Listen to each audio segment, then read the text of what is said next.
Olá pessoal, tudo bem? Thiago da Capitalismo falando. Estou aqui com vocês mais uma vez para fazer o nosso já tradicional Ações para ficar de olho essa semana, onde eu comento a respeito dos destaques dos últimos dias e aquelas ações que podem ter uma movimentação diferenciada nos próximos. Lembrando, são informações do mercado e do nosso setor de análise. Vamos direto aqui com os destaques da economia brasileira e internacional. Nessa semana deve ser mais tranquila, o que tudo indica. Ainda nesse domingo deve sair um acordo, né? Entre Estados Unidos e Irã, reabertura do Estreito de Hormuz. Isso acaba trazendo menos pressão em relação aos preços do petróleo, né? E com isso a gente pode ver, né, os próximos pregões mais tranquilos nesse sentido. Tá? Lembrando que nós temos decisão de juros, tanto no Brasil quanto nos Estados Unidos. A expectativa é de manutenção de juros nos Estados Unidos e um corte aqui no Brasil de 0,25 ponto percentual, trazendo a Selic para 14,25%. Ainda tem muito essa questão, né, do curto prazo, os preços de energia puxado pelo petróleo, claro, trazendo pressão em relação a essa questão dos juros. Encerrando, né, esse conflito que a gente espera que não retome, né, a gente pode ter um cenário mais tranquilo aí também nos próximos meses, tá? Eu quero deixar, pessoal, aqui para quem ainda não baixou, esse relatório exclusivo, Guia dos Dividendos, onde nós trazemos ali dicas de como montar uma boa carteira de dividendos. Depois eu até vou trazer alguns destaques aqui uma das nossas carteiras focadas em renda também. Informações vão estar aqui nos comentários e também na descrição do vídeo. Em relação ao mercado, né, pessoal, depois de 8 semanas o Ibovespa voltou a subir, 1,2% na última semana. O S&P em dólares também subiu 0,6%. Quando nós olhamos aqui graficamente o Ibovespa, ele segue num canal de alta de médio e longo prazo. No curto prazo, a tendência de queda.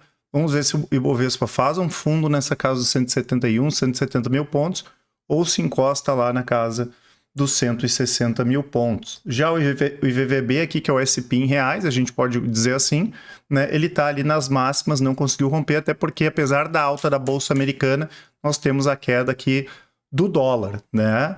Então, vamos ver aqui como é que os índices vão se comportar aí nos próximos dias. Lembrando, né, pessoal, que para quem gosta desse tipo aqui de conteúdo, não esqueçam aí de se inscrever no canal. Também deixo o convite aí para quem gostar do vídeo, dar um like e compartilhar, né? E comentem aqui embaixo as ações que vocês queiram que nós falemos nos próximos vídeos. Entre os destaques, né, pessoal, de alta e de baixa, vamos começar com os destaques de queda. Google, 3,2% e Brisanet, né, queda aqui de 0,1%. Em relação ao Google, eu quero comentar, né, a gente vem falando há muito tempo, apesar de muitas vozes, né, indo para outro lado, né, falando que o boom de tecnologia já passou, que tem bolha e tudo mais. A gente entende ao contrário disso, né? Uma das provas nós tivemos agora na estreia da Copa. Nós tivemos a Cazé TV, por exemplo, aqui no Brasil, transmitida 100% pelo YouTube. Imagina a gente chegar, né, imagina conversando há 10 anos dizer que, né, o YouTube ia desbancar a Globo, por exemplo. Isso é uma coisa inimaginável. E agora vamos espalhar esse movimento aí ao redor do mundo todo, né? Chegou a ter na transmissão quase 13 milhões de acessos simultâneos, já deve ter ultrapassado aí os 55 milhões o jogo do Brasil. Então a gente entende ao contrário. E o legal de muitas dessas empresas, e a gente comenta muito aqui com os clientes, é a questão da receita recorrente, né? O investidor tem que olhar para isso, a capacidade que essas empresas têm de fazer receita recorrente e, além disso, a capacidade de repassar preços, que é uma coisa que o investidor brasileiro olha muito pouco ainda. Eu sempre comento com o pessoal da consultoria, principalmente nas mentorias, sobre isso. A gente precisa ter ações na carteira que as empresas têm capacidade de repassar preço, porque são aquelas que tendem a sofrer menos e ganhar mais dinheiro ao longo do tempo, né? Falando em receita recorrente, a Brisanet divulgou os dados operacionais aí de maio de 2026, ultrapassando a marca histórica de 1 milhão de acessos no segmento móvel. Já são mais de 16 milhões de habitantes no Nordeste do Brasil. É uma empresa muito legal, uma empresa que tem uma operação bem amarradinha, bem redondinha, vem crescendo especialmente de forma orgânica. Ela tem uma liderança absoluta em algumas regiões metropolitanas. Aí quando a gente pega ali Natal, João Pessoa, Maceió, né, a gente está falando aí de entre 50% e 70% de market share. E o que é muito interessante em empresas como a Brisanet, não só a questão vamos dizer assim, de tecnologia, mas a questão é da execução operacional e o foco no cliente, né? Essa questão de atendimento humanizado, né? O atendimento é mais rápido, a evasão é pequena, a fidelidade é alta, né? E tem muita gente nessas empresas, como é o caso da BrisaNet, que estão há muito tempo trabalhando na companhia, né? Isso melhora também a qualidade do serviço, né? E um dos diferenciais para esse tipo de empresa é realmente a questão do serviço, né? Então, belos números operacionais, a gente espera que a BrisaNet continue divulgando aí bons resultados, tá? Lembrando que eu vou deixar para vocês, pessoal, aqui nos comentários na descrição, os resultados aqui de todas as nossas estratégias, que o cliente da consultoria da Capitalista tem acesso exclusivo, né? E eu quero deixar como destaque aqui uma das nossas carteiras, a carteira Thiago Prux, que é o nosso portfólio global de ações, né? A gente vê aqui que ao longo do tempo, desde 2017, performa muito acima do S&P em reais, que é o IVVB, né? Muita gente diz, é impossível bater IVVB. A gente entregou mais do que o dobro do IVVB, muito acima do Ibovespa, 163% contra 1.061% da carteira. E claro, a gente erra, acerta, tem volatilidade, isso tudo faz parte, mas já estamos indo para mais um ano aqui positivo. Até agora, desde 2017, a carteira não fechou nenhum ano negativo. Desconheço outras carteiras aí, como nós temos algumas que vêm fechando no positivo aí desde 2017, tá? Vou deixar essas informações, como eu comentei, aqui nos comentários e na descrição do vídeo, tá? E vamos trazer os destaques aqui de alta, né, pessoal? SpaceX, abertura, né, o IPO, 19,3%. Cury, aqui a trinca, né, da setor de construção civil, Cury 12,3, direcional 9,4, Cyrela 7,8. Lembrando que a Cyrela tem participação aqui em Cury, né? E a Cury e direcional são focadas aqui mais Minha Casa Minha Vida. Aqui a trinca, né, das seguradoras, o Porto Seguro, né? A BB Seguridade e Caixa Seguridade. A ISA CETEP, antiga Transmissão Paulista, 1,4, e a Copasa 1,1%, tá? Em relação à SpaceX, né, pessoal, nós tivemos bela alta aí na abertura do IPO, né? Foi a maior oferta pública na história dos Estados Unidos, movimentou mais de 80 bi de dólares, precificando a empresa em mais de 2 trilhões de dólares, né? Eu comento sempre sobre essas questões de IPO, né, pessoal? Dificilmente a gente recomenda IPO, porque normalmente para recomendar no longo prazo, claro que se a pessoa quiser colocar, como eu falo, o dinheiro da cachaça, ok, né? Mas no longo prazo, pelo menos a gente tem que acompanhar a empresa há 2 anos com capital aberto, né? Uma coisa é a empresa não ter capital aberto, outra coisa é ter capital aberto, são coisas diferentes, né? Ainda mais uma empresa como a SpaceX aqui, que tem uma necessidade muito grande de investimentos, né? O CAPEX é quase 21 bi esse ano, é muito dinheiro, né? E quando a gente olha os resultados da empresa, a gente percebe isso, tá? Então, tem um risco adicional grande aqui, não em quebrar isso, mas a questão da capacidade da empresa dar resultado, dar lucro, né? Muito cedo ainda para se falar sobre isso, né? Tanto que a gente pega agora os resultados do primeiro trimestre desse ano, a receita foi 4,7 bi, teve alta de 15% em relação ao primeiro tri de 2025, mas tivemos um prejuízo nesse trimestre que foi quase o total do prejuízo do ano inteiro de 2025, 4,3 bi, né? E lembrando que hoje em torno aí de 60% da receita é Starlink, hoje tem em torno de 10 milhões de assinantes, que é o único segmento lucrativo, né? A parte de lançamentos, space, inteligência artificial e tudo mais ainda são deficitários, né? Então é muito cedo ainda para falar em grandes resultados. A gente sabe que o mercado se empolga, né, com essas questões, ainda mais envolvendo o Elon Musk, mas o nosso entendimento muito cedo para trazer qualquer tipo de recomendação, principalmente no longo prazo.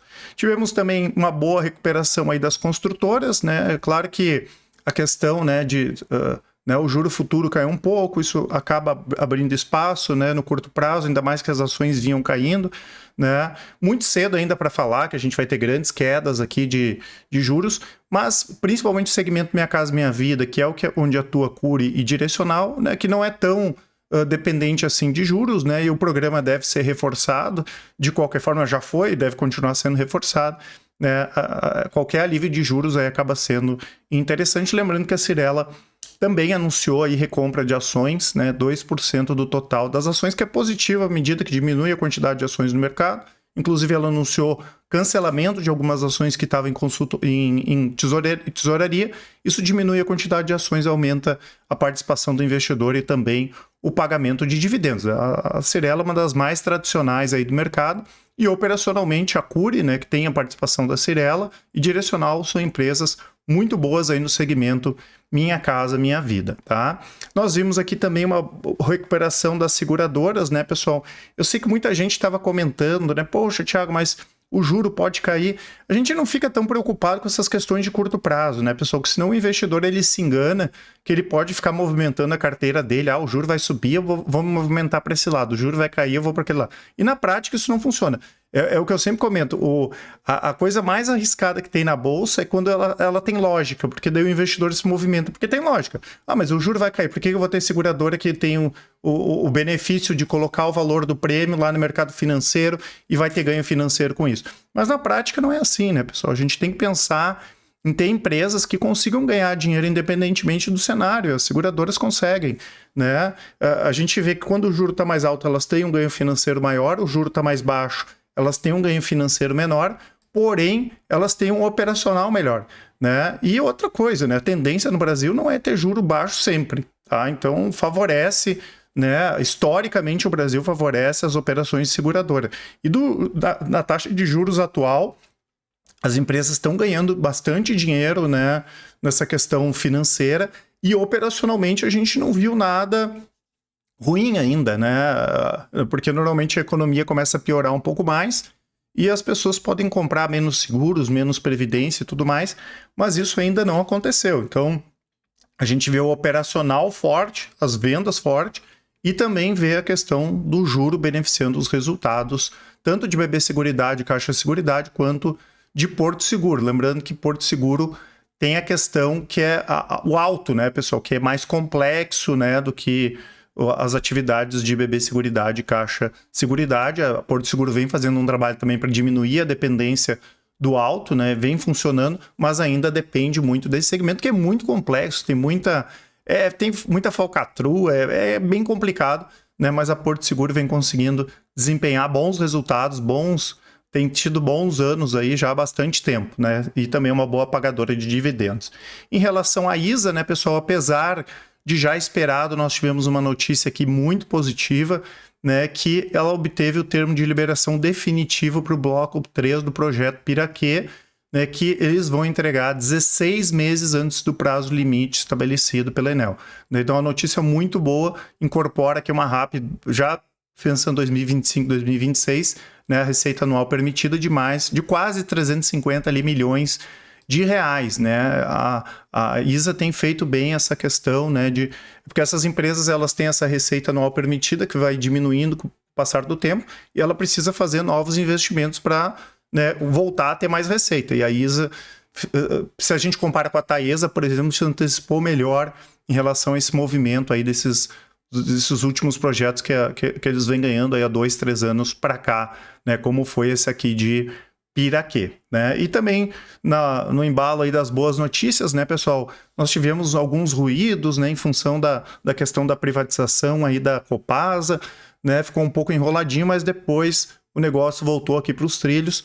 A oferta saindo aí a 49,03 com venda do governo de Minas Gerais, né? As ações passam a ser negociadas nessa segunda-feira, dia 15, e a Equatorial como o investidor aí de referência, o acionista de referência, lembrando que a Equatorial também é o acionista principal da Sabesp. Claro que é muito importante no momento que depois da aprovação do marco do saneamento vai precisar muito investimento, a gente sabe que o Estado não tem dinheiro, as empresas privadas aqui vão ter que fazer esse investimento e, obviamente, é importante a partir do momento que a empresa tem um poder de barganha maior, aqui virando um monstro aí da parte de saneamento, né? Vamos ver futuramente o que pode acontecer, será que vai juntar uma com a outra? Enfim, tem muita água para correr aqui embaixo dessa ponte, vamos acompanhar nos próximos anos, né? Inclusive a gente recomendou quem tinha as ações da Copasa manter, né? Mesmo no nosso entendimento já estando bem precificada, porque totalmente, aqui a gente tem mais um up, vamos dizer assim, um upgrade aqui,